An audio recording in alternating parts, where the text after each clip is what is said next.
down to no meat left. Line upon line in the word, make you respect. History collegiate, when we teach it, brains reset.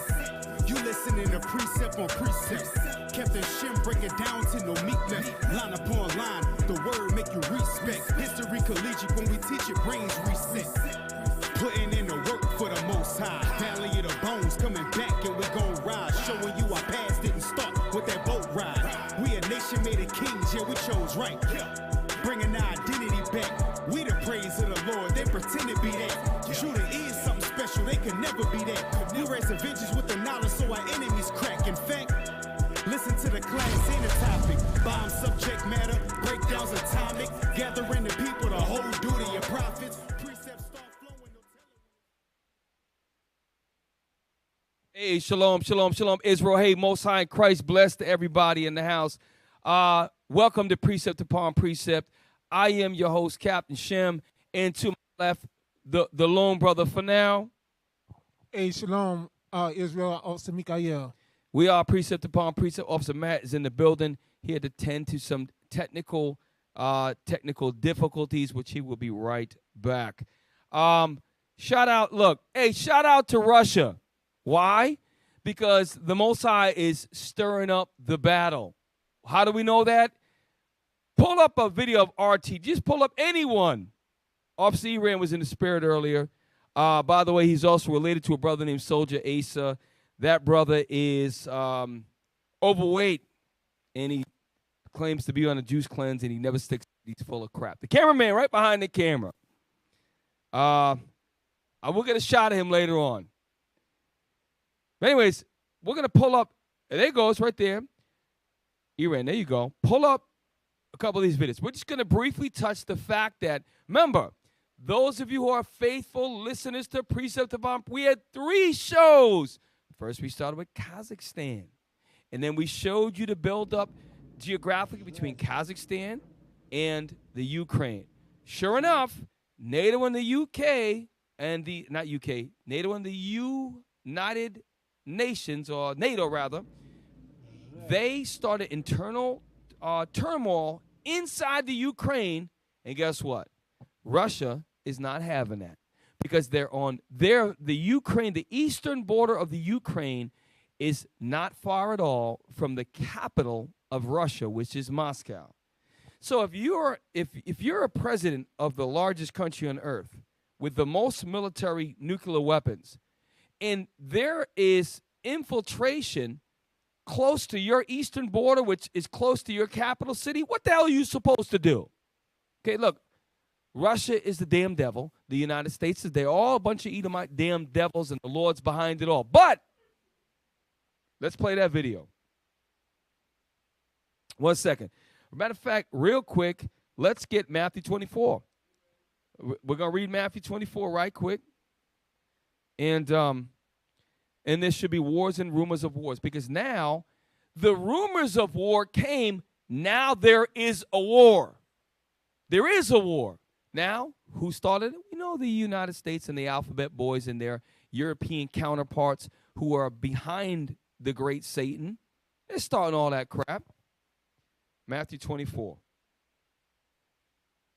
In verse, you know what I want. The book of Matthew, chapter 24, and verse 6. And ye shall hear of wars and rumors of wars. See that ye be not troubled. Because last month we focused on the rumors of wars. But the Bible also says, read it again. And ye shall hear wars. You shall hear wars.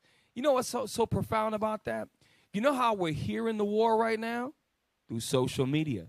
We're about to right now show you a video. We're going to hear, literally, we're going to hear the combat noises of the missiles and things of that nature.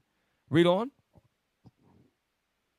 Ye shall hear of wars and rumors of wars. We're going to hear of wars. We're about to hear in a minute. Come on. See that ye be not troubled. And you know what? What's happening right now with everybody else is, oh, gas is going to go up to $10 a gallon. All these different things. What are we going to do? The 12 tribes of Israel that are in the spirit of Christ, we are waiting for our deliverer to come. We are waiting for Christ's return.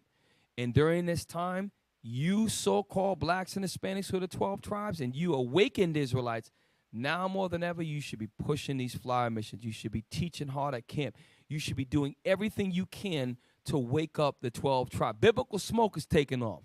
These are the things we should be doing. We're amidst of all of these things that are going on. Okay? Play that. You got that? Жесть. Самолет, ёпта.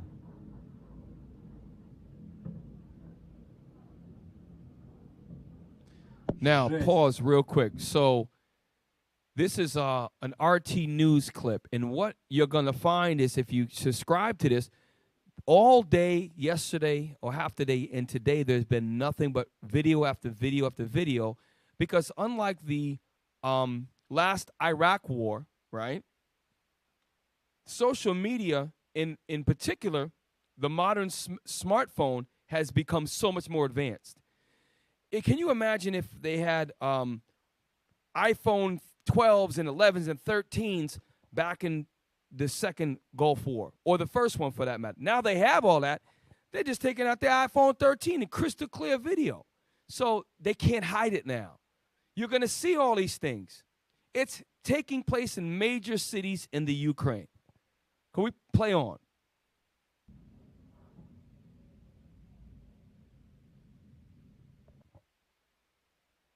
Yeah, get us another one.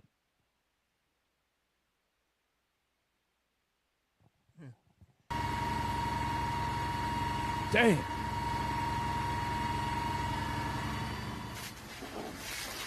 So if you notice, this is raw footage. This ain't no edited version where there's a anchorman that comes on, and this is what's going on right now. And you can thank your friendly neighborhood, the United States white man and his allies and affiliates that are doing all of these things. The same thing they did in Kazakhstan. What did Russia do with them? They sent the military in, squelched it, and moved out. It's the same thing that's going on right now, only that the Ukraine is closer to Moscow than Kazakhstan was. All right? Pull up a map real quick, and then we're going to move on. We got a great show tonight. Pull up a map of the Ukraine and Russia. Just whatever you get. Geographically speaking, there is a reason why Russia is so up in arms.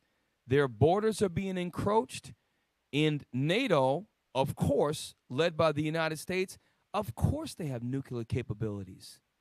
Of course they do. Wow, if that's like them, we talked about last show and the show before that on the three-part series.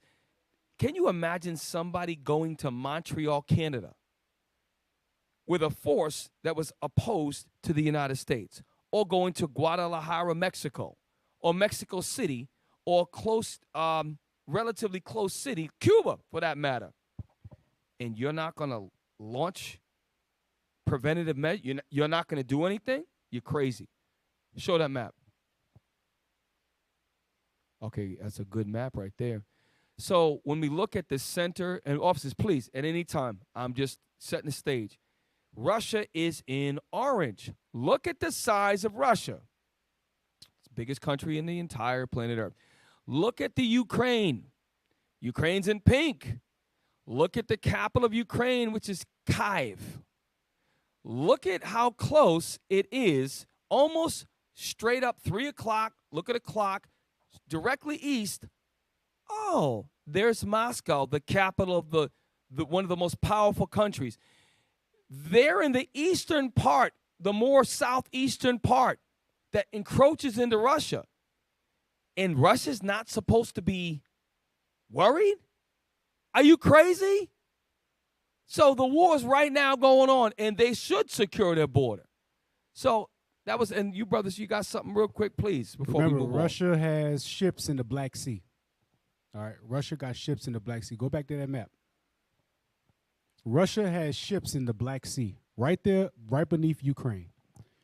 The United States has ships on the other side of Turkey, all right, in the Mediterranean Sea. They're still there. Romania is an ally of the United States. I was in Iraq with a bunch of them. Poland is an ally of the United States. I was in Iraq with a bunch of them. The Ukraine is easy pickings. They're already being coerced into joining NATO. Russia is not about to allow that because, I mean, by international law, Ukraine can't join NATO. And when you have stuff like this, all it takes is for somebody to let the alphabet boys in. The alphabet boys cause a stir. Mm-hmm. And then all we see is the retaliation of Russia. And now Russia's the villain and Putin is a gangster. Exactly. Just like with Japan and Pearl Harbor. With Japan and Pearl Harbor, a lot of people don't know it, but when you look into the history behind Japan and Pearl Harbor, the United States blew up a supply ship of Japan. Japan said, we're going to take that as an act of war because there was a bunch of stuff that was happening. Japan was bringing supplies from one part of the earth to the next, and it was riding in U.S. waters. Like, Right. How the hell can you claim waters? Hey, You know what I'm saying? check this out. Exactly. Check this out. If the U.S. can move freely within Ukraine, which they are able to do, and you drive, let's just say, 100 miles from Russia's border, you set up 200 miles from Russia's border, you fire one missile that goes into Russia, now that's a declaration of war. And you sending your operatives in there, and the Ukraine, they probably didn't want, the Ukraine just want to get some sort of liberation. They put the puppet governments in and to say, hey, we want to be part of NATO, right? But the United States is going to sacrifice a lot of innocent people, because it's all over power and control. And the Most High are not going to allow this. Anyways, so we could do a whole show into this. Without that being said, we're going to change gears. Next week, we're going to come back to the Lord Will Life's Laugh. But right now, I want you to do me a favor. This week, we're going to go into, damn, it's hot up in here. We're going to go into the white man gives February to so-called Negroes in America as, look, that's your history month. Be happy with it. So we are going to be going into black inventors. And we're going to go into some inventors that some of y'all might not have known about. And it's something that is going to be pretty inspirational to a lot of you. I want to start first with, real quick, there's an article. Show the me. I'm sorry, Akim, you're right. Show the meme. Mikha'el put up a great meme. So the meme is Forgotten Black Inventors. And some of those faces you might recognize, some of them you might not. All of them are American black men. And it's amazing because even without color, you can see they have different facial features, different skin tones, different sized lips and noses, but those are all Israelites, and they're all children of the slave trade. And they're all geniuses, wonderful, powerful, and creative men. So pull up the article. We're going to try to get through the show. Pull up the article that I had posted. Bear with me. It is doggone. Hey, you know what's heavy? You know what's heavy, especially with what we just witnessed with Ukraine and Russia, the video. You talked about the iPhone 13s and the crystal clear video. All that would not be possible without black inventors. Yes! Oh, you're you're going to get into that, right? The microchip for the cell phone. Hey, Mikha'el, you got to get into that. Yeah, we do. Real quick, I want to just, yes, get me Article 3. Those of you who might know me, two things I really have been focused on lately in the last year or two. Number one is the pursuit to get people who have caloric surpluses around their midsection and their backs to lose that.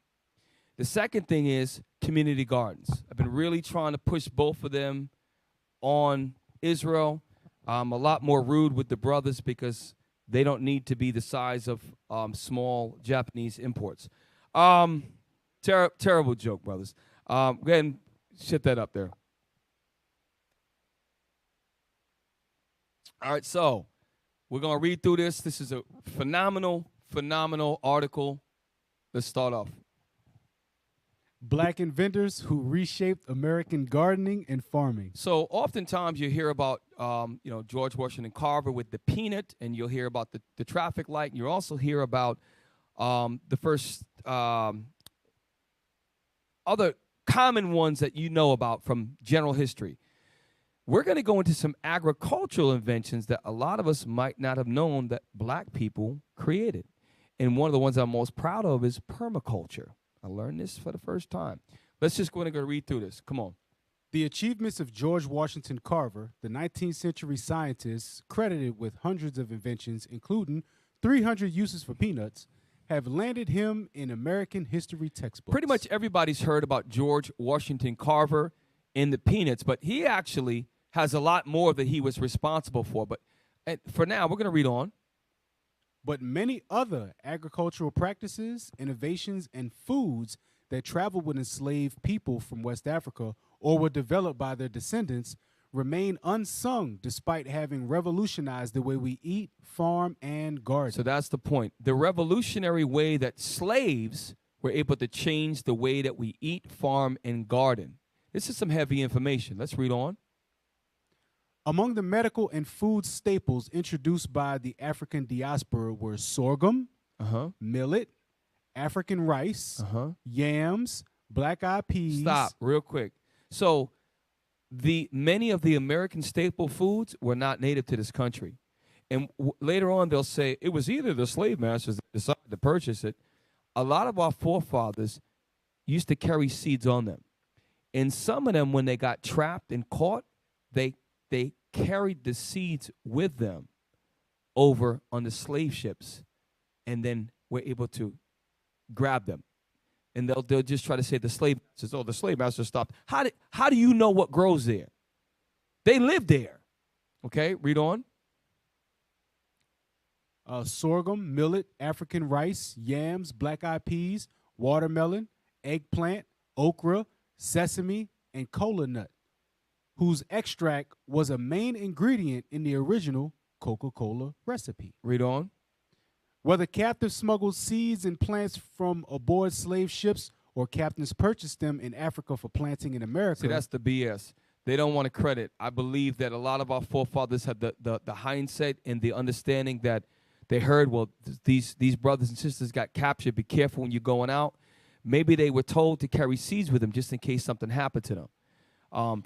For watermelons to make it over here, we were responsible for that. For millet and these different black-eyed peas, our forefathers. Now, there's a whole lot more. Read on. This is a beautiful article. Key components of the West African diet also journeyed along the Middle Passage across the Atlantic. Scroll down. After long days spent working on the plantation fields, many enslaved people grew their own gardens to supplement their meager rations. So even after being oppressed and going through slavery, working all day, we still had the forthrightness and the understanding to have our own personal gardens. So I want to hear anything about you damn Babylonianized Israelites. Talking about I work all day and got these slaves had their own, your forefathers had their own gardens in the midst of being slaves. So we can't, as brothers and sisters, work a 9 to 5, or even if you work a job in a part, you can't set up a garden and you have land. You can't do that. You have no excuse. And we're gonna fix stuff. We're gonna fix stuff with our help, because our forefathers had no choice and they still did it. Read on. The plantation owners could then force them to show them how to grow those foods, said Judith Carney, a professor of geography at UCLA and co-author of In the Shadow of Slavery, Africa's Botanical Legacy in the Atlantic World. So what the slave master figured out was, wait a minute, how are my niggers out there, how they being so healthy? Because it wasn't just this chitlins and the crap that we had our own stuff. And so the white man said, that looks pretty good. You know what? I'm going to take what these niggers over here have. I'm going to make a cash crop out of it. So they stole our ideas from us. Y'all got to see what the power we had. Even as slaves, we was able to transport our things that we know how to grow in a different land, in a different soil, still make it grow. We are the most powerful people on the planet Earth. And then they mind effed us, Cap, because then they made stuff like like watermelon. People have no idea. Watermelon is full of antioxidants. It's a blood cleanser. It helps vitamins that you take get to the cells in your blood. So watermelon, and I heard that the rind is an aphrodisiac too. But watermelon itself, just that alone, has more health benefits than almost anything that you can eat. You know what I'm saying? It helps to soothe your stomach and all of that stuff. But then they make stuff like niggas love a watermelon, ha ha ha ha, and then the big lips and all of that stuff. The cooning, the eating watermelon, the minstrel show. Later on, I want you to remind me about that because I'm going to show a video in the 1960s when they were transitioned to school districts, and they go through a white neighborhood, and it shows a statue of that you said in their front yard. Like it's a normal thing. And I'm going to show you the evil of these damn devils that was only 60 years ago. That's a very good point. Let's read on because we might have to do a second part. Read on. Those crops would then become commodities, said Carney, who spent a decade tracing such food origins by reconciling oral history with written documents. So you can't just say that this is just us making this up. This is a woman who is a historian for 10 years, gathered information to be able to come in and write this in a book, which this writer of this article is quoting or citing this. Do you understand that our forefathers are so much more than what we've been assigned? We brought crops over, because think about it. You don't think that the brothers and sisters knew that you think they was all walking around in grass skirts and, they knew some of their people were being kidnapped. So if I know that my kids might be kidnapped, listen, if them devils come, I want you to carry these seeds with you. Keep them somewhere safe so if something happens and you get taken, you can continue to grow your food. You don't think that we talk to our children like that? You think we're that stupid? And I made a statement earlier. I'm going to tell you something. There were so many inventions that were done that black people did that we did not get credit for because we're going to look a little bit later on is they didn't even start keeping records until the 1700s, and black folks in the South were not even allowed to apply for a patent. And if you did get applied, you were instantly turned down. Many of the inventions in this country came from black Americans, Judites. Some probably Gad as well, all right? Let's read on. I got to move on. It's no coincidence then that many of the agricultural practices seen in Africa were also happening in the South, said Michael W. Twitty, culinary historian and James Beard, winning author of The Cooking Gene. So Michael T. Twitty was a culinary historian. These are people that are showing you with facts, data, oral traditions, and records that our forefathers went through this, right? Read on. Multi-cropping, growing different types of plants in one plot, permaculture, emulating natural ecosystems, and planting on mounds, arguably the precursor of berms. Now, real quick. So, I'm going to show you that Jeremiah 28:9 is true. What did Gad do before Judah came? They planted in mounds. They used to bury fish in there, and Gad taught the pilgrims how to survive. We already had that on the slave ships coming over. We did that too. Because why? During the time in Jeremiah's time, we were all, in David's time, in Solomon's time, we learned how to plant. We knew the crops. We were agriculturists. And permaculture is, if y'all get a chance, permaculture is incredible. What Esau did is a whole thing that's called the Great Dust Bowl. I don't know if y'all go Google it. Esau destroyed the farmland in the Midwest to the point where they had these great dust storms. Google it. It's incredible. Do you know that our forefathers planted in layers? Like, for example, they had fruit trees, and then in layers they would do a ground cover like a strawberry plant. Permaculture is building and designing food in layers. There's 7 layers. There's a canopy. There's a sub-canopy. There is a bush layer. That's 3. There is a ground covering. That's 4. There's a tubular root level. That's 5. There's a vining. That's 6. And there's one other one. I think it's a trellising, which they can. There was one more. But anyways, our forefathers brought permaculture and understood permaculture even as slaves. So you got to understand we were inventors like you would not believe. Let's go. We're going to read on because I don't want to take too much more time on this one. Scroll down real quick. So I want to show Henry Blair. So there's 5 total, but Henry Blair, and then I want to touch on Washington Carver, these brothers. And these brothers were responsible for agricultural inventions. So we're touching on agricultural inventions. Then, like Mikha'el said, we're going to show you so many other things that we did. And I was talking off some Matt to ride down here. We're going to probably do every show. We're going to highlight a black historical figure. The beginning of every show. For Lord will life last. So, read on. Henry Blair, 1807 to 1860. Only the second black man to be awarded a U.S. patent, Thomas L. Jennings, who invented an early method of dry cleaning clothes in 1821. So this brother was the second black man, which means that there were many other black men that applied for patent. And as slaves, you couldn't apply for a patent. Unless if you invented something through meritorious manumission, your master got credit. And if it made him money, he could free your simple behind. Why? Because you was a slave. Okay? Why? Because you broke God's commandments, and that's how you ended up. That's why we suffer to this day, because we broke the commandments. Read on. Is believed to be the first. Blair designed a wheelbarrow-type corn planter to help farmers sow seeds more effectively. Now, why do you think, leave the screen up, Blair designed a wheelbarrow-type corn planter to help farmers sow seeds more effectively? Put the camera on real quick. I wonder why a slave who was in the field all day long, planting corn and other crops, why do you think that he might be able to invent something? Wonder why. Because as a slave, you do the same thing day in, day out. You get tired of the same crap. You go crazy. Damn, you know what? Your mind starts to think, you know what? I bet you if I did this like this and like that, you know what? Let me think of tomorrow. I'm going to build on that thought. Many of the agricultural inventions of the industrial machinery and everything came through slaves because they did the work. They was hands-on. They was tired of the same crap. You can do the same thing every day. You go crazy. They say you cuckoo, right? These, our forefathers, were the inventors. And they didn't get the credit because they didn't have the opportunity to apply for these patents.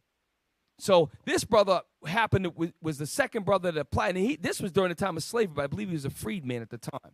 Because some brothers in the North, they were able to buy their freedom, and there were free blacks. Even in New Orleans, there were free blacks in the early 1800s, which a lot of people don't realize that. Free blacks during the time of slavery in New Orleans and up north, okay? Because they were able to buy their freedom, some of them. They're still subject to black codes and things of that nature. Play on it, and I got to get done with this article. We flying. Blair designed a wheel. All right. 2 years later, he received a second patent for a mechanical horse-drawn cotton planter. So a mechanical horse-drawn cotton planter. So, well, our forefathers planted cotton by hand. This brother understood, I got to change some things. This is too much. I'm in the field. My mother and them is in the field by hand plant. No, I got to figure something out. He invented that. Read on. Which increased yield and productivity. And probably the only reason why he got it is because he made the white man some money. All right? Let's go to George Washington Carver real quick. George Washington Carver, 1864 to 1943. Born 1 year before the Emancipation Proclamation, lived during the time of Reconstruction. His mother and father were slaves. Read. Peanuts, believed to have originated in South America, were brought to Spain by European explorers before making their way to Africa. They then traveled back to Western Hemisphere aboard slave ships in the 1700s. Number one, I don't believe that. I believe God and them already understood peanuts because they had the understanding. They had the armies. They're all around. They sailed across Africa over here. The East go sit there and say that the Spanish did. Yeah, BS. Read on. By the late 1800s, the legume had grown from a southern regional crop to one with national appeal across the United States. Think about everything that's made with peanuts. Peanut butter jelly sandwich is the most popular sandwich probably in the history of the United States of America. Think about all the things done with peanut flour. Read. It was around that time that Carver, who was born into slavery in Missouri, as a young kid born into slavery, read on, and freed as a child after the Civil War, earned a master's degree from Iowa State Agricultural College. This goes back to the point we made a couple of weeks ago. His mother and father were illiterate. He was born as a slave. He was able to get a master's degree in less than 20-something years. That is incredible. Given the circumstances of oppression, Jim Crow, black codes, he was still able to get that and do inventions amongst all that. That is a resiliency that only the greatest people on earth could ever ascribe to. It's amazing what they were able to do during that time. Hey, Cap. Yes, sir. One of the biggest reasons why a lot of them are able to come up with such feats like that is because they had that racism that was right there in their face. They knew, okay, these people don't like me. They're not going to make no way for me. I'm going to come up with ways to do this stuff myself. Right. Nowadays, with integration and you know, you got the Esau that'll smile in your face and date you and invite you over to their potato salad and raisin dinners and all of that stuff. You know, you think that, hey, I don't really have to do anything. We become more mentally lazy because it's like, oh, well, I don't really have. Hey. We can share all of this success. Hey, Nah. you know what, Officer Matt? I got to go there. What you just said, see, what you said was smooth, but a lot of our listeners, they need to hear it from the white woman. So I'm going to pull a video to say exactly what you just said, how all white people in the back of their mind really feel. But I'm gonna let an Edomite from the 1960s from the North tell you what you just said. Give me the article. That's it. Listen, what I'm gonna tell you something. I respect white people like this. I like white. I don't see the people at your jobs and everything. You actually, you stupid brothers, and so you actually think that they like you. You actually believe that. Well, I'm going to show you something. This is why I watched this and started smiling from ear to ear. I'm like, damn. I'm like, thank you, Becky. Because she going to tell you. And this, you, especially you doggone Puerto Ricans and you light-skinned so-called mulattoes, you are the worst ones because you actually think that you kin to them. You simple Israelites. Let the white woman tell you. I ain't apologizing. Play that, Officer Thomas.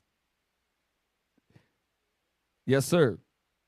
It'll all get in bed. And if we ever wanted to sell, naturally your house depreciates. Pause real quick. So I'm going to set it up. So if you get a chance, watch this video. It's all about white people, and they interview other white people. Anyways, so she is talking about, look, well, they're asking her, hey, what do you think of a Negro where you had to go to school with them and move their neighborhoods? And she's like, well, she's saying, well, quite naturally, you know, one thing I would be concerned about is my property value would go down immediately, right? That's what she just said. But watch this. The next part. Play on. Work it in. If they move in, the next step we have to accept is intermarriage. We can be sociable with them. Stop right here, but. Okay, now, he said, Deuteronomy 7:4, get it real quick. He said, the white man, in his infinite wisdom, said, look, if we integrate with these niggers, the next step is we're going to have to marry them. See, but guess what, Edomite? We agree with you. We agree with you. Read Deuteronomy 7, verse 4. The book of Deuteronomy, chapter 7 and verse 3. Yes, sir. Neither shalt thou make marriages with them. So we agree with what they're saying. You're not supposed to make marriages. Look, some of us might have a Chinese mother or white mother. You're an Israelite. Your father's a so-called black. We ain't talking about you. The Lord made that for, I'm just talking about in general. Read on. Thy daughters thou shalt not give unto his son. That's what the Bible says. Read on. Nor his daughter thou shalt take unto thy son. Read on. For they will turn away thy son from following me. And that's what happens. Now you get a brother, marries a white woman. Next thing you know, he forgot he's black. He's trying to pass. He's trying to go all these different functions. And the black kid grow up confused. The black kid with a black father in a house with a white woman, he grew up confused. Thinking he wonder why grandma and them don't want daddy and you over certain times. Wonder why grandma and them saying, don't act like that. What you talking about? You acting normal. Don't act, you got life. The other ones don't got life. Talking about the kids. Now, let Becky tell you. We're going to play this twice. Naturally your house depreciates and work it in. If they move in, the next step we have to accept is intermarriage. We can be sociable with them in work. We can get along with them and joke with them. Sure. But when we leave our job and close the door and we're on our way home, We want them to go in their direction, and we can go in ours. Pause. Please play that again. Because listen, Israel, that is some wisdom she said. Look, you go to your job, joke with them. Have a good time. How's it going? All that superficial BS, right? I know you don't care about me. I don't care about you either. I'll play the game right along with you. But at the end of the day, I'm going home to my black wife in my 12 tribes of Israel. You go do you. Too many of our brothers in the world, that's why brothers get dragged. That the brother in Texas he was hanging out with them. Okay? This is wisdom. And I'm telling you, white people like that, I could respect someone like that. Okay? Play it again. Hey Cap. Yes, real sir. Quick, let's bring it home. That's 59 years ago. Because it's in black and white, our people have the tendency to believe racism was so they had Technicolor, but most news was in black and white. This was 59 years ago. Okay? That lady, she was probably 21. She's like 80 right now. People that are in their 70s and 80s right now that are living, they were breathing and living and up and adults at that time. So let's not act like this was a long time ago. This was very recent. This was one lifetime ago. Okay, one generation, I'm going to say. You said 59 years ago. That means the age of some of y'all's parents. Like he said, one generation ago. If she's 80 years old, she has children that are in their, let's say 50s or 60s.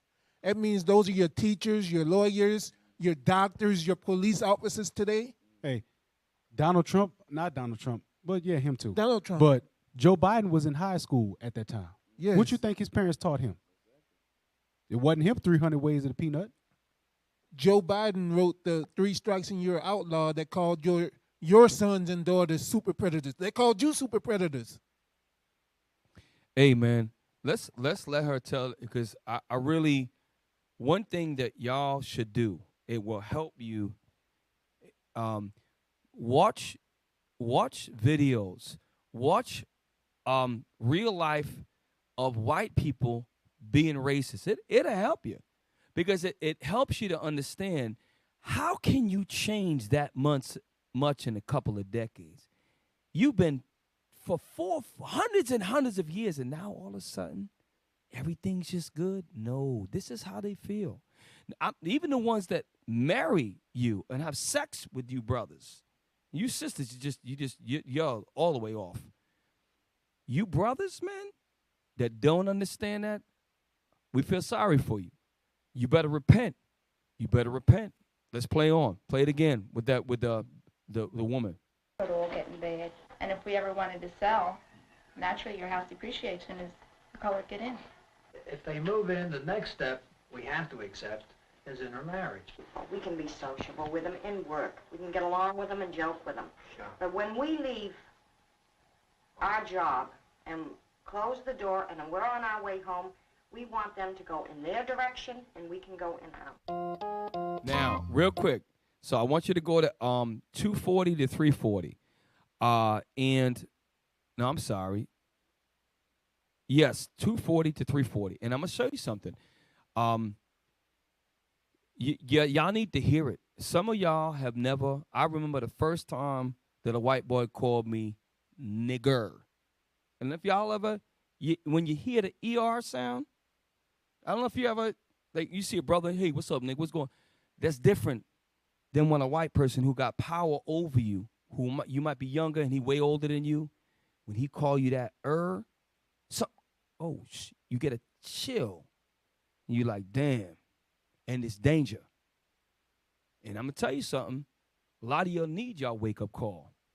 A lot of y'all need your wake-up call. You need to listen to this. Y'all need to watch these movies, these slave movies, not to get angry, but guess what?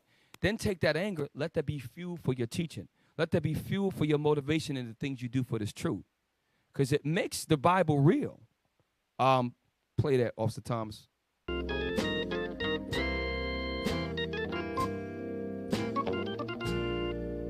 right off the bat, real quick. So one thing you're gonna, that skirt's a little short, but one thing you're gonna notice, if you see all them girls is holding their books, they're holding their books not because they couldn't get bags to hold their books, because their mothers and grandmothers have told them to put your books over your breasts. That's what literally was told to them girls. Because boys, if they walk by you, don't let them even look at the silhouette of your breasts. Ask your grandmother about this. See if I'm lying.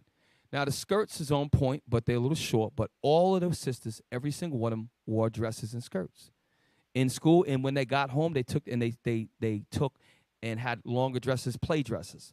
In this video later on, you're going to start to see the white feminist woman. They walk around in pants, which was an uncommon thing. Play on.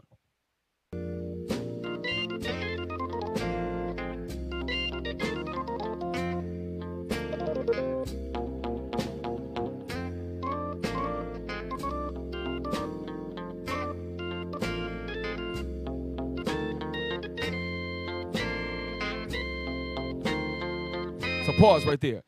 Officer Matt earlier talked, this is a white neighborhood that they're going through. Officer Matt earlier spoke about when you have a watermelon and they did that thing, they would do that. Well, when we play this, what this is a statue in the 1960s in a white neighborhood mocking black folks. And what he has a lantern. And I don't even know if that might be hardwired with electricity. Like that's a light pole. I'm not sure if that is. But play on and pause, get ready to pause. Pause. So what's happening is there's two white men that go around and filming black and white neighborhoods. This is the white neighborhood. See how that lamp post is? That right there, and I can't determine, I can't determine, that might actually be an electrical cord that goes up. And you see the mockery, see how one pant leg is up? That's why when niggas did that stupid stuff back in the 80s, I never understood it. That's mockery. See how one pants leg is down and one is up? I don't know if y'all, Mikha'el, you was you remember we used to do that? LL Cool J. Stupid ass. Yes. Yep. They mocked the crap out of us. Look at that. Okay? That's in a white person's front yard. Okay? This is why y'all got to see this, man. This is in a white person's front with one leg up, holding a damn lamppost in a white suburban neighborhood. These white men are going around because what happened is they're going around looking at integration. Why am I going here? Because this is in the 60s, 1960s, and a lot of the times when we go back to these inventors, the inventors were 100 years before that, 80 years before that. So if we were being treated like that in the 60s, what the hell do you think they was doing in the 1860s, 1870s, 1890s? You need to feel it, okay? With that, look, Israel, we fired up. We're about to go to break. All praise to the Most High. Come back. Stay tuned. We're going into some lost black inventors. All praise the Lord. Take it away.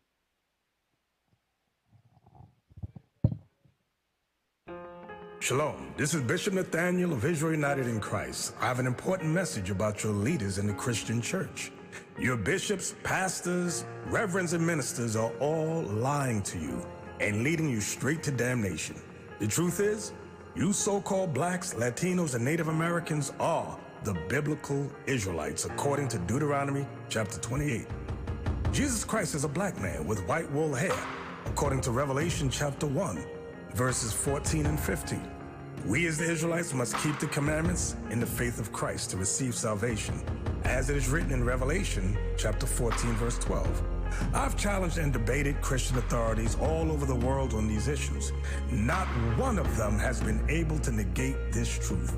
Your pastors have led you astray, worshiping pagan holidays and false gods, just as in the days of old. So join us on our mission to restore the true nation of Israel before the decree goes forth. The work is plentiful, but the laborers are few. Visit our website at israelunite.org or call us at 855-484-4842 to learn more and visit our schools. Shalom. Shalom, Israel. My name is Sister Zakaya from IUIC Cincinnati Camp, and I am here because I have a special announcement for you. It is almost that time again. Passover 2022, it is right around the corner. I am excited. I hope you are too. The dates are from March 31st through April the 4th. That's March 31st through April the 4th. So make sure you mark your calendars. This year's colors are brown and gold. And make sure you visit originalroyalty.com to get your official garments. One more thing, Israel. Registration details will be available soon. Do not neglect to register.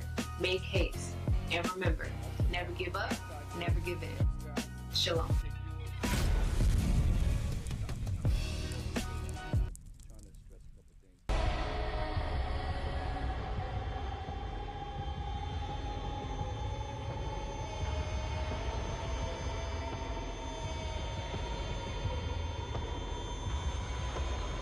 The Messiah is a savior and a conqueror.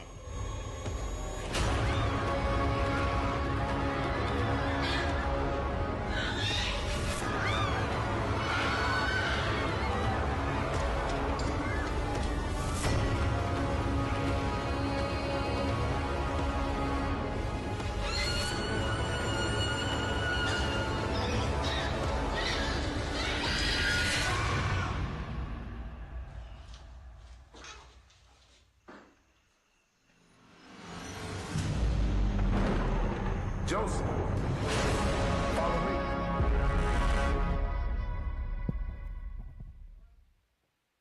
Hey, shalom, shalom. Welcome back to Thursday Night Takeover. Precept upon precept, we're back.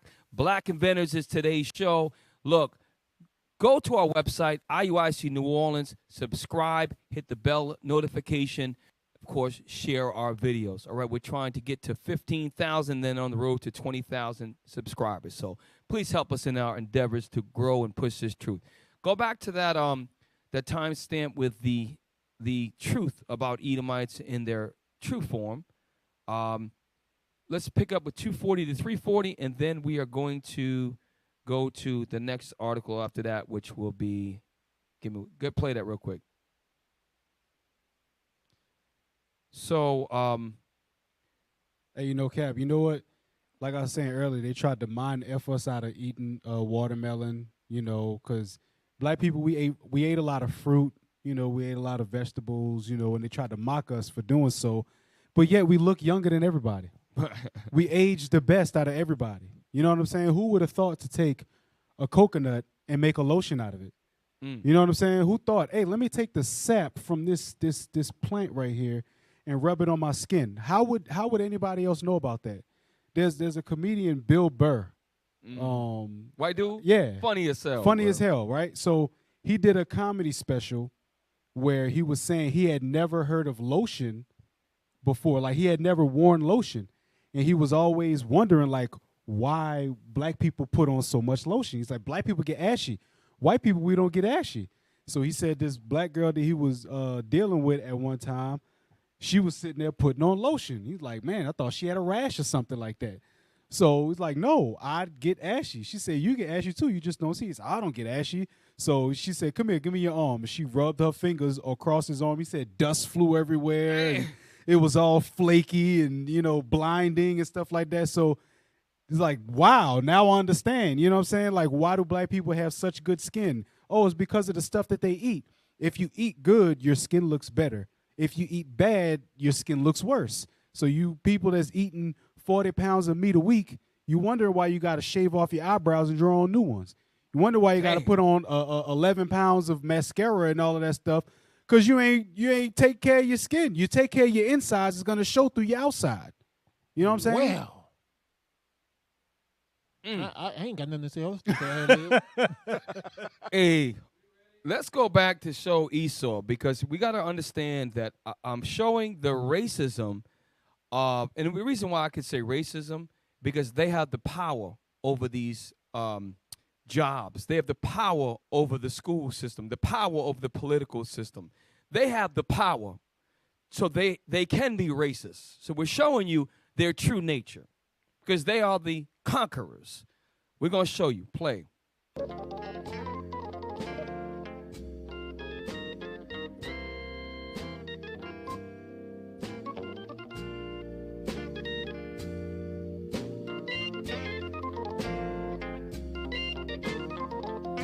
So you keep playing. You see the sisters in dresses.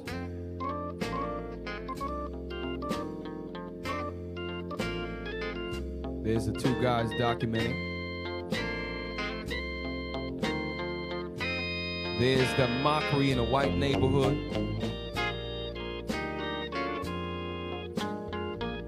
Now look at that.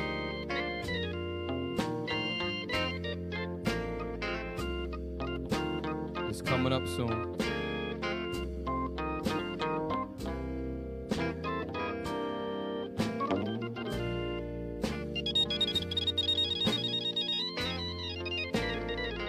Some more sisters.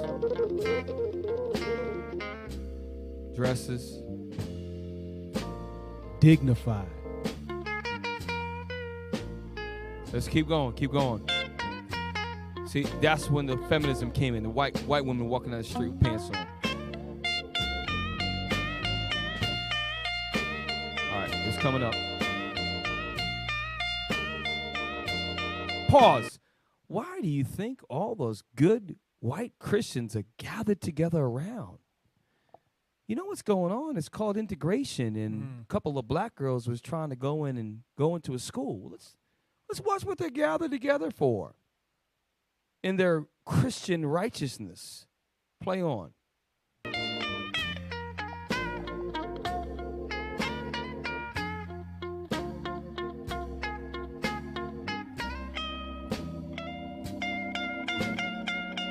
Wait, stop.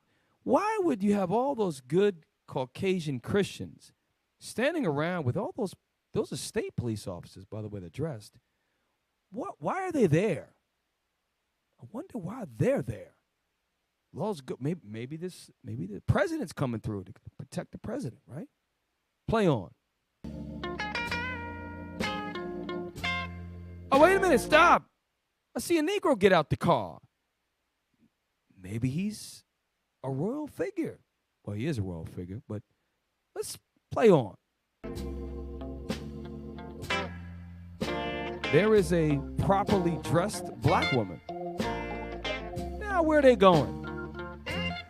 Hey, these ain't the same people that told us pull ourselves up by our bootstraps, right? So now, real quick. Oh, Matt, go ahead. Do your thing. Ain't these the same people that say, pull yourself up by your bootstraps, nigger? We get bootstraps they stole from us? Yeah, we gave you all the opportunities. And then soon as we go where the law says that we have to go now, right? Now we getting mobbed because we want to actually go and learn something? Really? That's how we was treated? It shows you how truly intimidated they are of the 12 tribes of Israel. You had a brother who's George Washington Carver's parents were slaves. The brother got a master's degree in agriculture 20 years after being illiterate. These are things that our people persevered and overcame. Now, this is in the 1960s, trying to integrate, and they're being met, just to get an education, they're being met with a barrage of angry, good Christian folks. Now play on. We about to see, let's hear from these good Christian folks. Throughout the North, the white American is confronted with Negro Americans demanding freedom now. As you will see, he's confronted in Chicago, in St. Louis, in Fallcroft near Philadelphia, and in the New York suburb of Malvern. And the white man is confronted here in New York City's borough of Queens. This is the construction site of a huge $96 million apartment complex and a continuing demonstration against alleged discrimination by construction unions. And real quick, it was not alleged discrimination. It was discrimination. And it's not so much that we know discrimination is going on. I want you to hear what the white people in the audience, they're looking on, they're to antagonize, they're being interviewed by other white people who are bringing, and now you're going to hear what they think about the protesters. Listen to this. Unions deny discrimination. The Negroes say of 2,000 workers on the project, only 150 are Negro. So you heard that? Out of 2,000 workers on the project, this is in New York City, out of 2,000, only 150 are American black. When the population of blacks in the city was significantly, should have been a much different ratio. You should have been about 800, 900 blacks. It's less than 10%. So they have a reason. It is open discrimination. It's clear. So now let's play on. And I'm going here because as we go through the next 3 or 4 inventors, we're going to show you times from the 1800s and early 1900s. This is from the 60s. This is 10 years before I was born they was doing this. They were doing this in the 70s in Boston. When I was a kid, they was doing this. Y'all better wake the hell up, okay? Play on. Let's go. Jim Crow. Let's go. Jim Crow. Let's go. Jim Crow. Let's go. We're all the same thing here. And the main issue here, of course, is a continuing struggle against construction union, you know? Truthfully, they want more freedom, I guess, you know, and more advantages, stuff like that. But they shouldn't show it in this way, I don't think. It makes them look stupid. It's just a waste of time, I think. Because instead of people thinking they're equal or people starting to like them, I think more people hate them. So hold up. So you said people would start to hate them, but all they're doing is protesting with signs. The hate is there. And as you listen to, this is normal. Like now, white people, oh, that we would never say that. No, this is exactly the way you think. It's just that your forefathers were open with it because they had more power publicly back in the day. Play on. Then we're going to move right on. I think they're acting like animals. Oh, ho, what do you know? Jim Crow must go. Oh, ho, what do you know? Jim Crow must go. Oh, ho, what do you know? Jim Crow must go. Oh, ho, what do you know?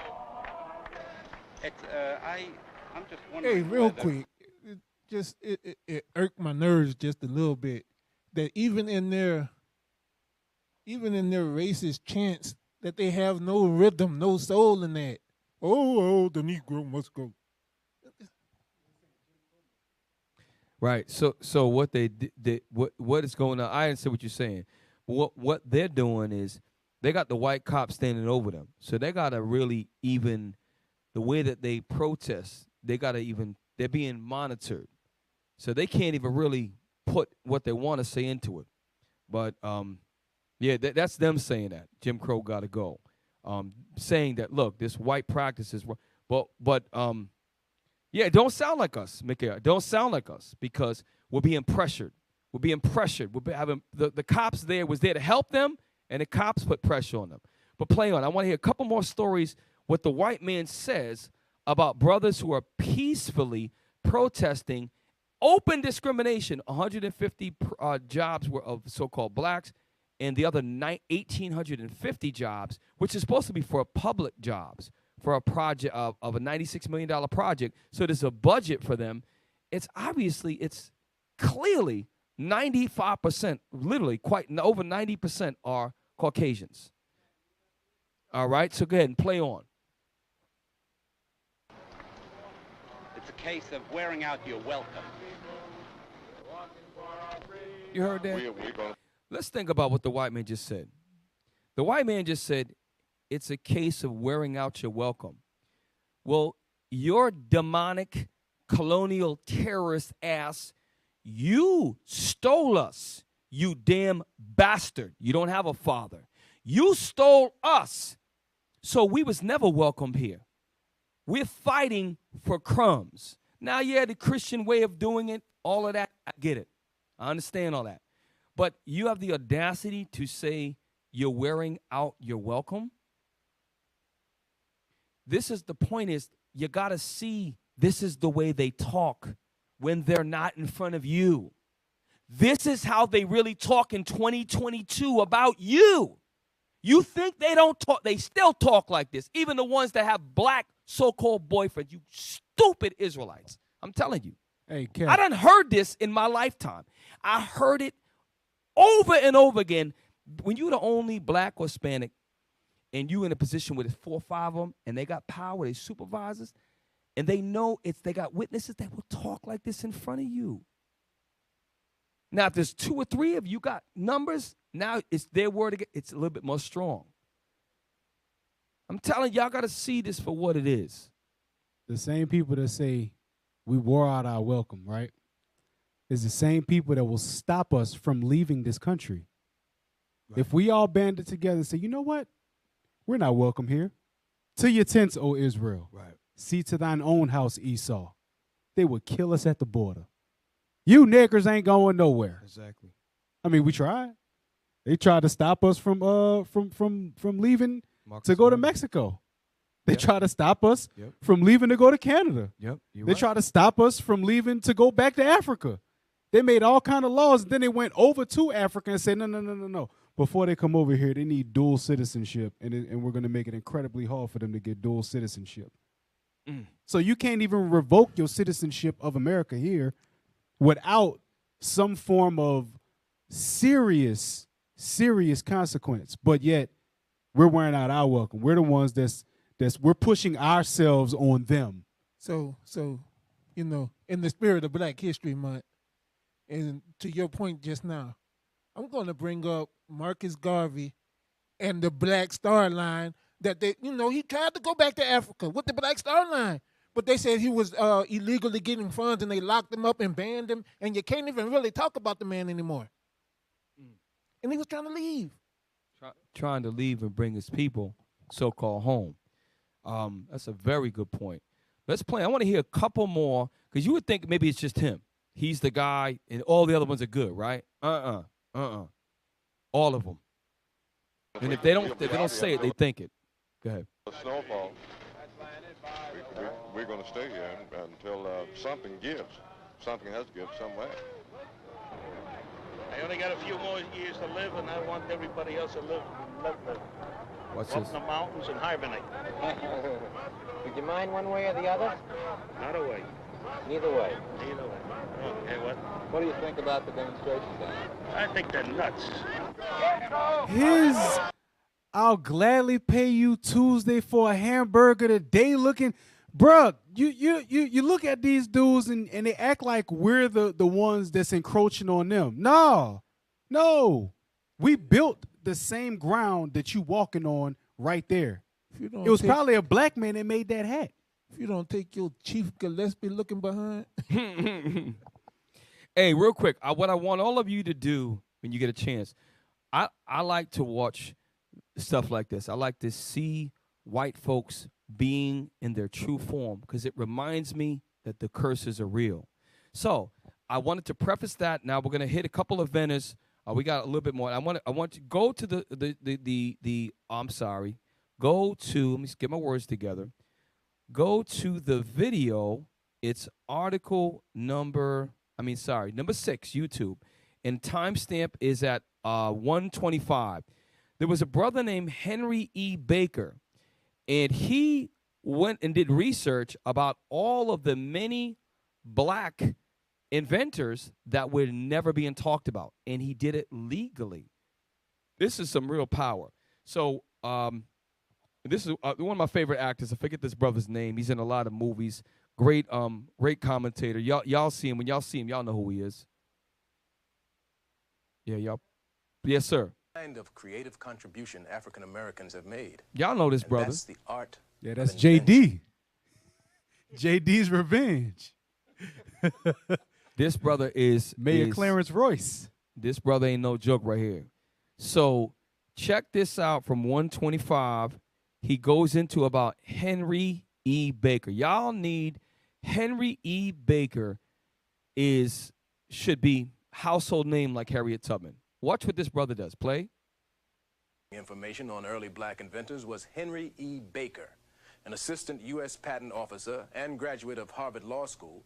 Baker dedicated his life to uncovering and publicizing the contributions of black inventors. Stop. He spent his life tracking down and publishing black inventors. Why? Because he got a job at the U.S. Patent Office. And he realized, wait a minute, I know my people is doing stuff. So his whole life work was to, and he actually goes on and he starts to legally challenge and write letters all across the country. And he started to realize, wait a minute, a lot of black people were put in for patents. So this brother loved the 12 tribes of Israel. He loved black people. He didn't just get a job and make money and forget about his. He was trying to give credit and respect to his people and to come after him as well. Play on. Under the auspices of the U.S. Patent Office, Baker sent out letters to lawyers throughout the country asking them to identify any black inventors they may have filed patent papers for. In 1913, patent lawyer B.J. Nolan of Chattanooga, Tennessee wrote, Stop real quick. So, this is going to prove my point. This is a brother that actually started to search out and find out all black inventors. He used to write letters to other attorneys, and they legally had to respond because if someone filed a patent, they had to have track records. He was good about records. So he was able to compile a list of all the black inventors. So sometimes when he would write letters to these attorneys and officials, this is the response he would get back from other white people. Why do I say this? Because 50 years later in 1963, this is 1913. Here's a response from a white official. Now, 50 years later, we heard the same crap from the white people that we heard from integration. Listen to what one of the white officials, an educated white Christian, says about black inventors. Listen to this. Never knew a Negro to even suggest an idea, much less try to patent one. And I've dealt with them Negroes all my life. Now, rewind it again. So I want to paint the picture. This black man who had a responsibility and he made his lifelong duty to track other black inventors, he would write letters to other educated so-called white people of law. This is what one of the other white men wrote back to him. So in the midst of actually getting people to realize that we're black, he's getting these white people were writing him letters back like this. And amongst all that, he said, I see the dragon coming. You the damn devil. I'm not going to stop to pursue or be afraid to go out to my people.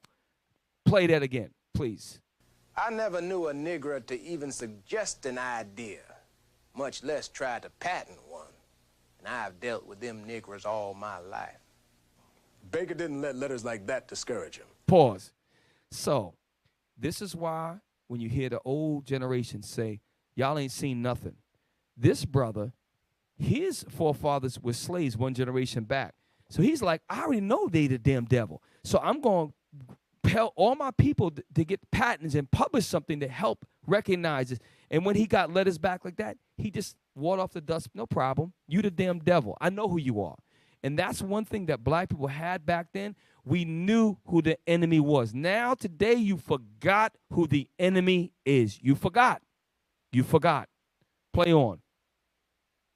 By the time of his death, his work produced 4 massive volumes and uncovered some remarkable inventions patented by black men and women. Now stop. If this Mosai didn't put the spirit in this brother to write his whole life dedication, 4 volumes, a lot of these inventors would have never been uncovered. Legally, he was able to find out legally. When you file a patent, you have to keep a record. He has the right to find that information out because he was educated in that realm. So he was able to compile and pull up, and now they can't deny it. They can't. But here's the point. Many, many other inventions were never, because a lot of brothers in the South could never even file a patent. So what I'm telling y'all, most of the inventions in this country were done by our people. That's a bold statement I just made. But let's play on. And please, brothers, please, I know I'm hogging the show tonight, but it's a lot of information. Cap. Play on. In 18th century America, one black man of inventive genius made a name for himself, a tobacco farmer named Benjamin Banneker. He resembled Benjamin Franklin in stature and was one of the country's most brilliant mathematicians. Inspired by the theories of Copernicus, Banneker became a self-taught astronomer at age 6. Stop. Listen. Did y'all hear what he just said? Benjamin Banneker in the early 1800s, during the time of slavery, at 16 years old, was a self-taught astronomer. Self-taught astronomer. If given the right opportunity, black children, black teenagers are the most intelligent people on the planet Earth. During a time when it was illegal to look a white man in the eyes, it was illegal to touch a white man when you took money from him. Y'all see the movie King Richard? Anybody see King Richard yet? Serena Williams' father in that movie says that he got his ass beat down by white men because he went and took money from a white man and touched his hand. This man is still 80 years old. This is Venus Williams' father. Yes. This brother was around the early 1800s, and amongst all of that, he taught himself astronomy at 16 years old in the early 1800s, a 16-year-old black teenager. You do not, they have suppressed our inventors, they have suppressed our intelligence, they have suppressed our agricultural development, they have suppressed everything and made you think that you were nothing. We were so powerful during Reconstruction. We were so powerful, even during the time of slavery. We had brothers who invented stuff and they tried to cover it up, but that one brother said, nah, I work for this office now. I have access. Now I can now look it up. I can read. I can look. Oh, in California, they had this many black people invent. They had this many here. He compiled all the black inventors that the white man allowed to be published. And what about all the other ones from meritorious manumission? What about all the other ones that were invented during slavery that the white man took and said, I invented that? You give him too much credit. We give him too much credit. Our forefathers, I believe more than half the inventions in this country came from black men. I think it might be more than that. Might be more than that. Yes, sir. Hey, that goes into you. Was you finished with this video? Mm-mm. But go ahead, make your point. That goes into go to the Smithsonian magazine. I think it's article number 2. Article number 2. So this is going to show that, just like you were saying, Cap, there are a lot of inventions that were invented by our people, but Esau took the credit. Go ahead, go to it. Go to that spot that I told you to go to.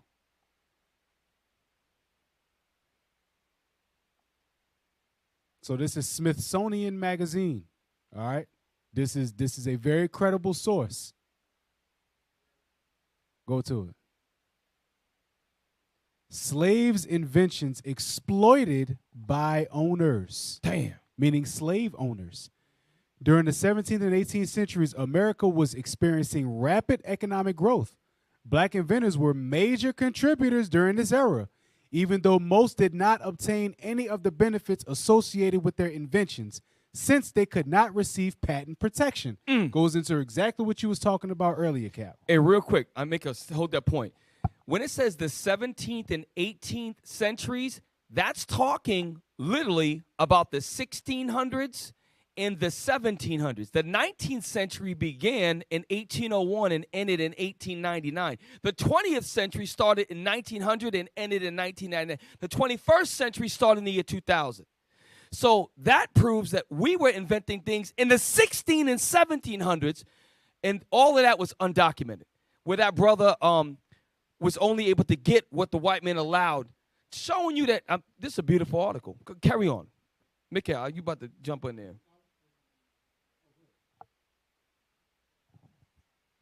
Slave owners often took credit for their slaves' inventions.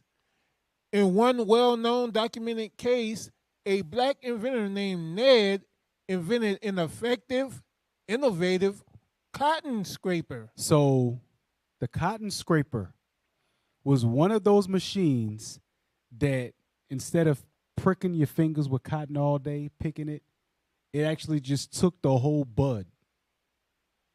That's what it did. It came and took the whole bud. That way you could just knock off the ends of it. Those of y'all who have seen an actual cotton plant, you could just knock off the tips of it without busting your fingers up. Read on.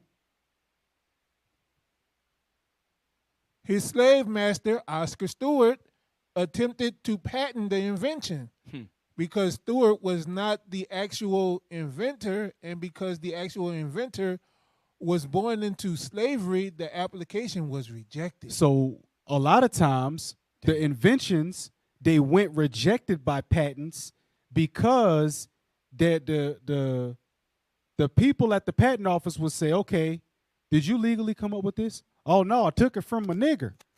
Oh well, sorry, we can't accept this because it was made by a black person. Can't accept that. So your patent is rejected. But then years later, you know what they'll do? They'll do like they did with Nikola Tesla. They'll bury his stuff for some years and then patent it later. Yep. Right. And then use it later. Hey, Cap, you're done. You watching Cap, you're done? Hey, he just sent me something about Jack Daniels. You know Jack Daniels? Yes. That was a slave, helped him out. Cap, you're done. Hey, brother, lose the weight, brother. Cap, that's my brother out there in Houston, known him for many years. Portly Prince, by the way. But look, Cap, you're done. All praises. Esau stole the credit for Jim Beam. Listen, y'all research on your own. Jim Beam, Jack Daniels. Cap. Much of this American, I'm telling you, if it wasn't for, that's why when it says we are the salt of the earth, I wouldn't be surprised. If I'm wrong, I'm wrong. If 2/3 or more of the inventions in this country was done by our forefathers, hey, I wouldn't be surprised. Those of y'all who think that it's a game, look up Uncle Nearest. Uncle Nearest Whiskey. That is the inventor of Jack Daniels whiskey, Uncle Nearest. And you could barely find Uncle Nearest now, currently in the stores. You can barely find it. Bruh. Look, and I'm going to tell you right now, we're going to do a segment in Precept Upon Precept where every show we're going to start off with some black historical, whether it be inventors, whether it be great, like Robert Smalls we went over, because there's so much honor that our forefathers did, and they try to minimize our history despite our hardships. There's so much that we've done. You got some more else, Matt? Yeah. Go back to that article. Go ahead, read that. Stewart ultimately began selling the cotton scraper without the benefit of patent protection and made a significant amount of money doing so. So even though he didn't get the patent, he still got the money from selling the scraper itself. Hey, I wonder if that devil gave him freedom. Nope. See how he was supposed to mandatoriously give him manumissions because he made him money. But you know what a white man will say? Well, it's your fault. I couldn't get patent, so therefore you don't get freedom. Yep. It's how the damn devil roll. Pull yourself up by your bootstraps. Hey, when I say the name Eli Whitney, what do y'all think of? The cotton gin. Hey, can we get number 4? Ooh-wee. Article number 4. Bring it out. Y'all see how everybody out there in TV land, y'all saw how when we said the name Eli Whitney, everybody in studio said cotton gin. Watch this.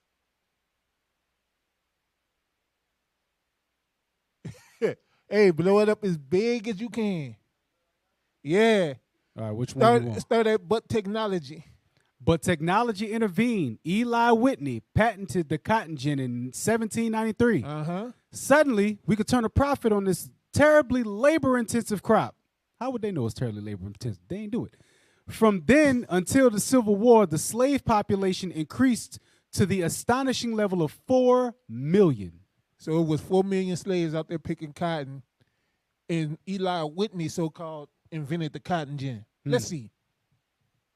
The grand irony of all this is that the person who provided Whitney with the key idea for his gin was himself a slave, known to us only by the name Sam.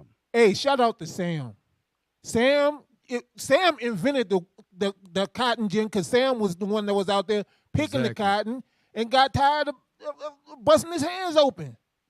Read on, let's see. And it actually wasn't Sam, but watch this. Sam's father had solved the critical problem of removing seeds from cotton by developing a kind of comb to do the job.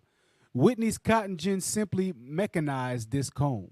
So, the father had a comb. Look, I ain't picking all them seeds out there. Cotton. Comb it out. Comb it. It probably was a pick. That's probably where the pick came from. Ooh, that's deep. Ooh, that's deep. This brother deep. Ooh, that's that sour face deepness. Think about it. Hey, y'all. Hey, listen. I gotta tell a joke. In the 80s, there was a movie called Spaceballs. Y'all seen that? Yes. And it's, hey, what y'all find? And the brothers is out there in the desert, and they said, man, we ain't found shit. Y'all remember that? Watch the movie Space. Another mockery. They mocked the crap out of us. Spaceball. It was a funny movie, but Mikha'el, that was a beautiful segue, because if we think that it was just Sam and his father, we're sadly mistaken. That was just one of the ones they allow us to know about. There were so many more. And this is why they're worried about what's going on right now. The 12 tribes of Israel are saying critical race theory? No, you need to hear about this. No, brothers, go back to history. We need to save all these things. That's why I went to the videos about these Caucasians in the 1960s. So what you think they was doing in the 1790s? How do you think they was treating Sam and his pops back then? In the 60s, 1960s, when we shall overcome and black boys and little white boys, they was still telling you nothing but a damn second-class citizen. They was still telling you, look, we can laugh with you, we can joke with you, but at the end of the day, you take your black ass home. I don't want to be around you. Don't be mixing with my girls. Good. That's the way we want it. That's the way God wants it. All right, now, we gotta speed up now. I want to cover 2 inventors. Did you have any more, Officer Matt? No, you go ahead. No, Cap. go ahead. Look, there's 2 brothers I want to get to real quick. I want you to pull now. You might think this is small. This is huge. Pull up. Get me. Thermo King. I don't know what number it is. Hang on. Thermo King, number 9. The video. We're going to watch a quick video. The first 2 minutes and 30 seconds. His name was Frederick McKinley Jones. This was a bad brother. A powerful brother, because him and the next one we're going to get to, Mr. Elijah McCoy, they changed the face of America. They changed the face of how America did business. These black men. Let me tell you something. This is some power. Let's play the video. Beautiful.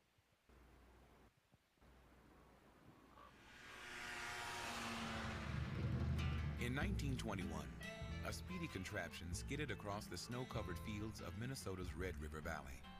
An airplane propeller, car engine, and other parts were cobbled together into one of the first snowmobiles ever built. The man behind the Stop real quick, hold up. Number 1, all of the people in the snowmobile and watching it were all white people, just to be clear. Because black people, we don't really deal with snowmobiles. But it took the mind of a black man to figure out how they could play in the snow. The black man invented that. This brother, what's his name again? Damn, how dare I forget? Frederick McKinley Jones, in his early life after World War I, invented the modern snowmobile. But that's nothing. Let's move on. That's not That was Frederick McKinley Jones, an African-American tinkerer turned engineer, whose work would change his hometown of Halleck, Minnesota, and later change the world. You know why? You know why I did that? I remember me and Captain Paolu, we went to Minnesota in January. Stepped off the plane, it was 0 degrees. Because they got nothing but snow, nothing to do. So their brother's like, all right, well, let me just, I'll make a snowmobile. You know how smart you got to be to develop a snowmobile? He developed that. So this is in his early life. Watch what the brother does next. Play. He sought knowledge and sought understanding. So, I mean, not only did his interest in the world and technology lead to a great career for him, but it also led him down all these different paths. When he was a boy, Fred liked to tinker with his father's pocket watch. Eventually orphaned, Fred turned his tinkering toward early automobiles. Stop real quick. Hold up. See, we might have missed that. It said when he was a boy, he played with his father's pocket watch. Then, we're going to go 10 months over. Then, guess what he said? Then they said, then he was an orphan. So wonder what happened to Dad. A lot of times they would just lynch black men during that time. Mm-hmm. So he used to play with his his watch. So I just want to share with you the historical context behind a black man in the North or the South. You was fair game in hunting. But like Malcolm Little, his pops was murdered on a railroad track. Said it was an accident. They did that to brothers, or they just took you out. Now, let's go back to the history of this brother. So he had a pocket watch. He ends up taking it apart as a boy. But watch what he does after he figures out the internal components of the pocket watch. Watch what this brother does. Play on. Working odd jobs throughout the Midwest, Fred ended up on a large farm Hold in up, we just northwestern skipped something. Hold up. I think we skipped. Yeah, if we could turn the volume up, a couple of people were saying it might be a little bit low. And if you can't do anything about it, it is what it is. If we can, yes. Career for him, but it also led him down all these different paths. When he was a boy, Fred liked to tinker with his father's pocket watch. Eventually orphaned, Fred turned his tinkering toward early automobiles. Working odd jobs throughout the Midwest, Fred ended up on a large farm in northwestern Minnesota run by Walter Hill, son of empire builder James J. Hill. Here, Fred found work as an engineer, and he found a home in Halleck. The year was 1912. This phenomenal fix-it man kept Halleck up and running in these early days of gas engines and electricity. After fighting in World War I, Fred Jones returned to Halleck and to his lifelong passion for automobiles. At the tracks around the region, Fred would run into a lot of bigoted drivers and race organizers, but all things were equal when the flag was dropped. Pause. So remember, he invented the snowmobile. Now he has a love of driving, and he was an engineer. He kept a lot of the town growing. This is way up north in northern Minnesota. So now he's dealing with all these bigoted, racist drivers, but at the end of the day, he was whooping their ass in the races. But this is going to build up, because what he did is, with his love of automobiles, he changed the way the American economy, everything about the way the American economy moved with regards to transportation and distribution. Watch this. Dominated the area's races. Off the track, Fred's tinkering went beyond cars. His fix-it work was often to help a fellow Halleck resident, to meet the need of a neighbor. A local doctor complained to Fred about having to constantly haul aching patients from their rooms to the hospital x-ray station. Fred devised a portable x-ray machine. Radio had become a huge part of American life by the 1920s. Did y'all hear that? He devised a portable x-ray machine. This dude is an absolute genius. A genius. Okay? Let's play on. 1920s. Fred and a partner created microphones and transmitters. With the advent of talkies, sound was also becoming part of the movies. But the owner of Halleck's Little Gym Theater couldn't afford a new sound system. Hey, hold on. We wind that just a little bit. We wind it a little bit right to after he invented the portable x-ray machine. We got to hear that last part again. Little x-ray station. Fred devised a portable x-ray machine. Radio had become a huge part of American life by the 1920s. Fred and a partner created microphones and transmitters. It said he created microphones and transmitters. Basically, he invented the walkie-talkie. Damn. That's what they're saying, isn't it? Or am I mishearing that? Yes. What's going on is every time there's a need, he makes it. Right. Like, oh, I'm tired of hauling patients from here to there. All right, I'll just make something that you can haul that from there to there. Oh, we got sound that's coming out now. All right, well, I'll just make a microphone and a transistor so, we can talk back and forth. Sound is starting to come over in the movie theater. I know he's going to say they couldn't afford no sound, so he made the damn speakers. I know that's what they're going to say right now. He made some speakers for the movie theater in a white town that couldn't afford it. Wait, and let's Mikha'el, this the point I want to get to is what I learned, this should send a lot of pride of your nation. This brother was an orphan, man. And he is just, this is why when I hear this, as a former school teacher, when I hear the dropout rate of black kids and you hear about black kids not wanting to go to school because they feel like the school's not for them, it's all mental. Because they're the most brilliant children on the planet Earth, if they would just wake up and realize and look at the history, what these brothers had to overcome. And watch, let's play on. And I want get the article next about article number Frederick McKinley Jones, MS Hall of Fame. Get that next. Play on. With the advent of talkies, sound was also becoming part of the movies. But the owner of Halleck's Little Gym Theater couldn't afford a new sound system, so he went to Fred for a favor. Halleck's handyman devised a film sound system that was so innovative, it caught the eye of a Minneapolis entrepreneur named Joe Numero. Numero later admitted when a black man entered his office, he thought it was a joke. I'm sure he was surrounded by others who may have at times doubted his ability. However, I'm sure that there were people who got it and then were able to support him. Numero and Jones started working together. As he did for his neighbors in Halleck, Fred's work was often responding to calls for help and tackling problems that needed solving.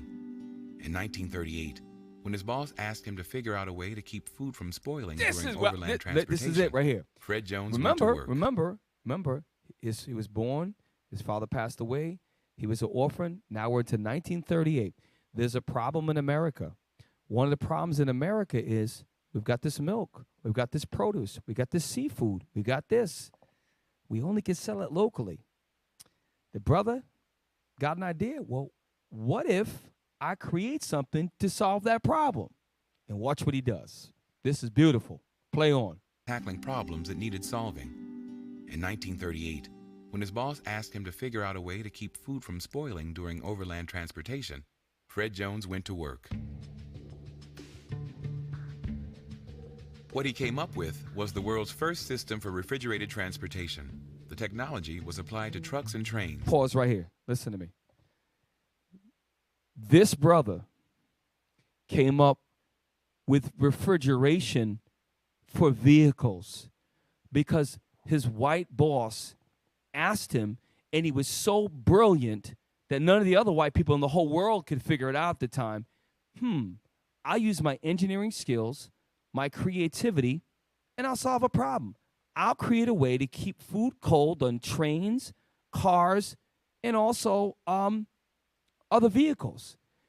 Mikha'el, come on. A lot of our truck drivers, they know him as reefers. A black man invented the reefer. That's right. All y'all that's making that big money driving reefers, that's right. You got a brother to thank for it. And guess what? He also made it possible for the modern day blood banks. Because when you store blood, blood has to be stored at a certain temperature. And he made a lot of things possible that help with subsequent later wars. Let's play on. In the company Jones and Numero would call Thermo King. Fred Jones made it possible to ship and receive perishables year-round. The supermarket was born. Stop. This is why, listen, this is why when you brothers teach the Holy Bible, and you give me Deuteronomy chapter 7. When you brothers teach the Holy Bible, and the Lord says this, you better start crying this out from the mountaintop. The book of Deuteronomy chapter 7 and verse 6. Listen to the Bible. For thou art an holy people. Man, we are holy people. Read on. Unto the Lord thy God. That's right. The Lord thy God hath chosen thee to be a special people. Man, that brother is a special brother. He had a problem. He created refrigeration for rails and cars, which made possible for the modern day supermarket. That man made it possible for you to go to Walmart and get a doggone frozen burrito. That brother inspired it, because before the supermarket, what you had? Local farmers markets. They had a big giant block of ice once, and that would only store for so long. That man, that brother, and guess what? After that, guess what came out of that technology? The modern day air conditioner that you have for your home. This brother, an Israelite, during the time of Jim Crow, during the time before the civil rights, invented that in the north part in Minnesota. And among bigotry, among racism, among them calling him, he walked into the dude's office 20 times smarter than this damn heathen Edomite, and the Edomite doubted him. And you doubt yourself? Read it again, please. The book of Deuteronomy chapter 7 and verse 6. Come on. For thou art an holy people unto the Lord thy God. That's right. The Lord thy God had chosen thee to be a special people. That's right. Unto himself. That's right. Above all people that are upon the face of the earth. And that's why we telling you, brothers and sisters, that the 12 tribes of Israel are above all people. And the proof is he was an oppressed man. And during that time, hell, in the 60s and 70s, we was oppressed. We had the proof of it. This brother invented modern-day refrigeration, and it started on cars and trains because they had to solve a problem. Out of that came refrigeration sections or chillers in a supermarket, the deep freezer sections where you can get your frozen pizzas and all this different thing, frozen fruits. He made it, this brother made possible the fact that now you could take produce and you could freeze the berries, freeze the doggone vegetables. Freezing came out of that because you can't get to freezing unless you get to cool first. This is amazing. And guess what? We just touching the surface. We touching the surface. This show is flying by. Play on real quick, Mikha'el, play on. Thermo King. Fred Jones made it possible to ship and receive perishables year-round. The supermarket was born. During World War II, Fred adapted the technology for the Army to help bring blood plasma and food to soldiers in the field. Pause. So what did the brother do? The technology that he invented, he said, you know what? All right, so you got a problem in this war? I'll tell you what. I'm going to take my invention and adapt it. So this way here, you could bring the blood plasma, the blood to the troops in the front line, and you can bring food that won't spoil to the front line. So he adapted and evolved his own inventions. This was a black man, an Israelite, who invented this. And you know what? Why the hell is this not being celebrated in American, the hell with black, American history? This is power. This is power beyond, and guess what? There's brothers that did greater things than this. Okay? Go ahead, Mikha'el. Officer Matt, what you got to say? I was in Walmart earlier today, you know, and I was watching like videos like how you put, you know, Esau back in the day saying all of that stuff about us. And when I'm around them in Walmart and I see them old Edomites, the first thing come to my mind is, you hate my guts. Exactly. I know you hate me being in here, but guess what? You can't stop it. Now I can go in there, and with what you just showed just now, like, yeah, you picking fruit out of a place that my forefather helped to even make possible for you.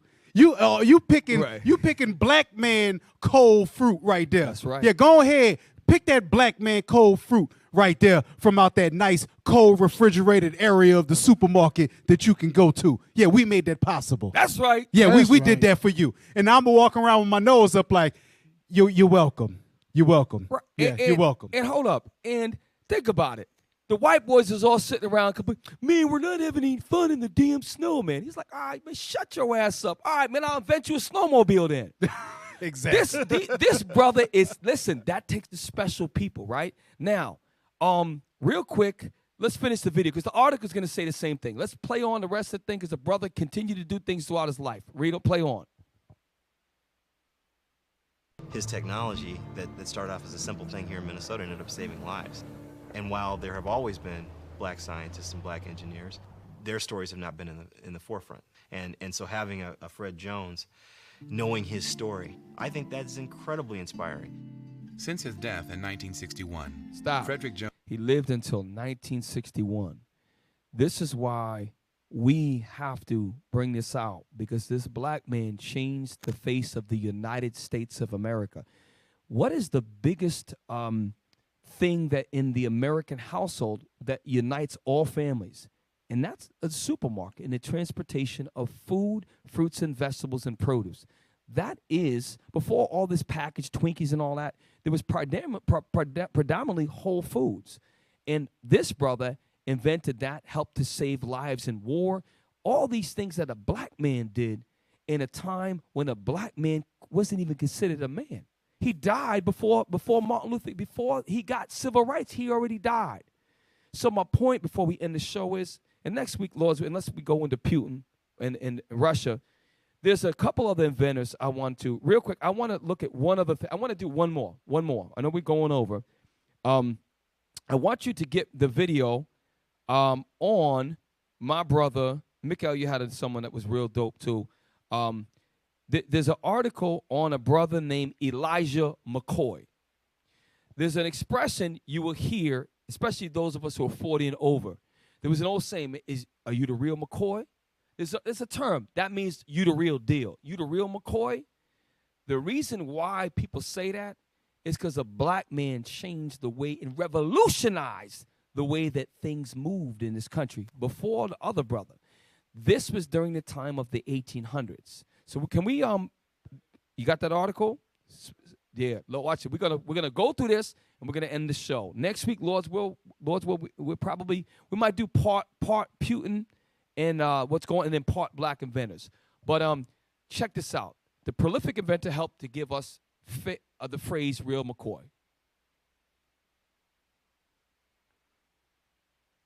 Elijah McCoy was the real McCoy, maybe. Not maybe. Play. Read on. The inventor held 57 United States patents, mostly related to the railway. Why is that so important? Those of you who understand history, what changed this is before refrigeration, what changed the face of the United States of America was the connection of coasts and mountain ranges through the modern steam train. The steam, that changed everything. Why? Because before that, you had sailboats, and you had horse and buggies, and you had, that's pretty much it. That's what you had. Very rudimentary forms of travel. The train changed everything. This brother did something to train technology that just revolutionized and sped up all the other technologies in this. Let's go back to your article. His inventions, which were not headline making outside of the field of steam engines, were associated with quality and good function that people began using the real McCoy to refer to quality products. So it was a brother, he made something that allowed trains to lubricate themselves. I'm going to give you a brief history. Anytime a steam engine would travel, when it stopped, they have to get out and lubricate all of the parts that would be metal on metal. This black man invented something that all moving parts starting on the train could lubricate themselves. Self-lubrication. Why is that important? Because from that, innovation spawned, and it kept going and going. And then it was able to do the same thing for cars and other things. These things a brother invented. Now, go back real quick. Like many other black inventors, McCoy faced racism and exclusion in his work, but his lengthy career was a successful one. So despite being born during the time of 1843 as a slave and overcoming all of the racism, bigotry, Jim Crow, and just terrorism that we faced during that time, he still had a successful career. See, that goes back to Deuteronomy 7:6. When a man, you purposely try to keep him down, and he still succeeds. That is what Israelites are known for. All right, read again, read on. McCoy was born on this day in 1843 to George and Amelia McCoy, former slaves from Kentucky who had escaped to Canada on the Underground Railroad. Remember what the white man said, and you were not, you're welcome. Like Officer Matt said, we did a show. Well, we knew we wasn't welcome, so we tried to get the hell out of we tried to get to Canada. We tried to get to the Underground Road to Canada and the other Underground Road that led down to Mexico. And when we tried to escape, you tried to get us back. So what you talking about, we're not welcome?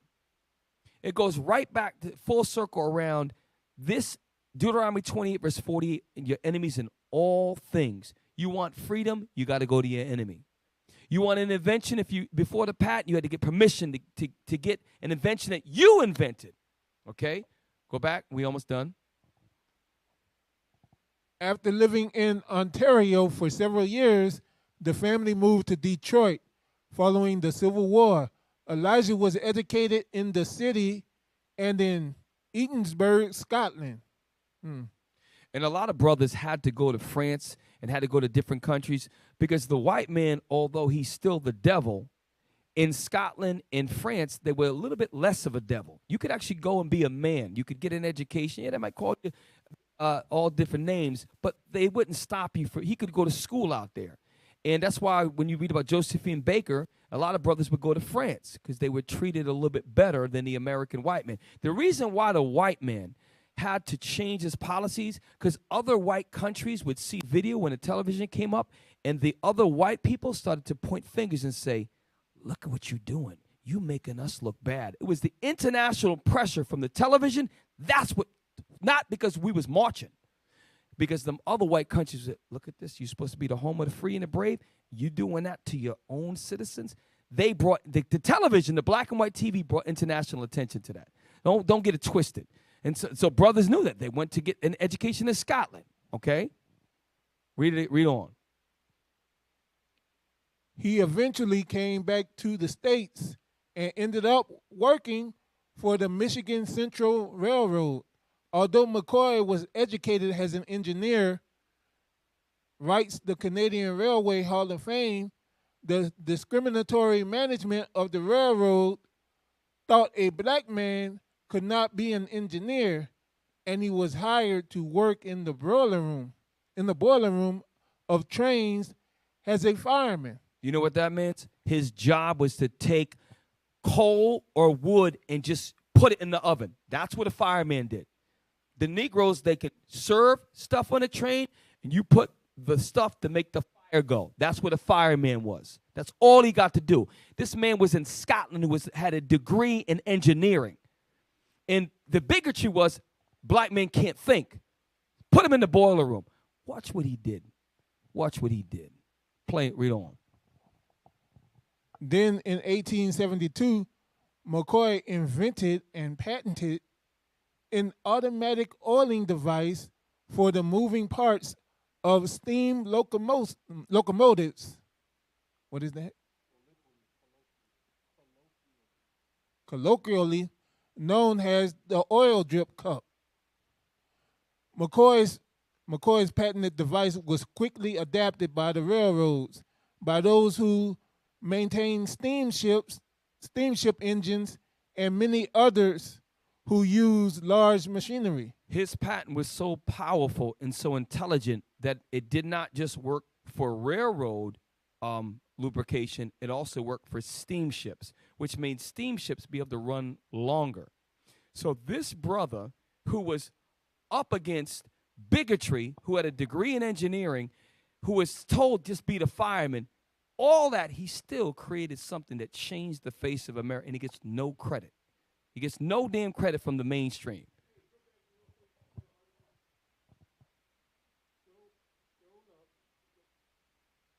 We almost done. Go back up. I want to get that year again. It said 1872. Right there. 1872. It is 7 years after the Emancipation Proclamation. This black man invented and patented basically an oil pan, but I was going to say an industry-changing device. 7 years after slavery. And to your point, that was in 1872. Here it is 2022, so that's 150 years later. The expression with anything that you make, is that the real McCoy? Is that the real McCoy? Is that the real deal? Because guess what? It took a black man to make the realest thing that changed the innovation of steamships and the steam locomotive engine. It changed the way things were done. He made it possible for the Industrial Revolution to come upon and thrive. Okay? All right. So Cap, when it come to Israel, we the real McCoy. That's right. That's it. Hey, and with that, we're going to end the show with that. You know what I'm saying? You heard with that? The Israelites, we the real McCoy. That's right. We the real Jews. All praise the Lord. So look, we get ready to close out. We went over a little bit. Next week, we're going to come back with some more black inventors, and we're going to touch a little bit on the war over there in Ukraine. All right. So with that, we're your hosts, Precept upon Precept. We got to phase out with our exit. All praise the Lord. So look, welcome to another edition. Thank you for joining us. We're a little bit late. I'm Captain Shem with Precept upon Precept, and the brothers to the left. Officer Matthew. Officer Mikha'el. And with that, Israel, we say shalom. Shalom. You listening to Precept on Precept. Captain Shem break it down to no meat left. Line upon line in the word, make you respect. History collegiate when we teach it, brains reset. You listen.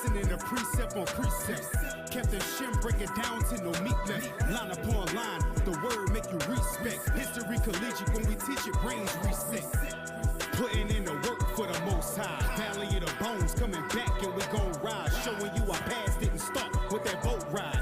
We a nation made of kings, yeah, we chose right.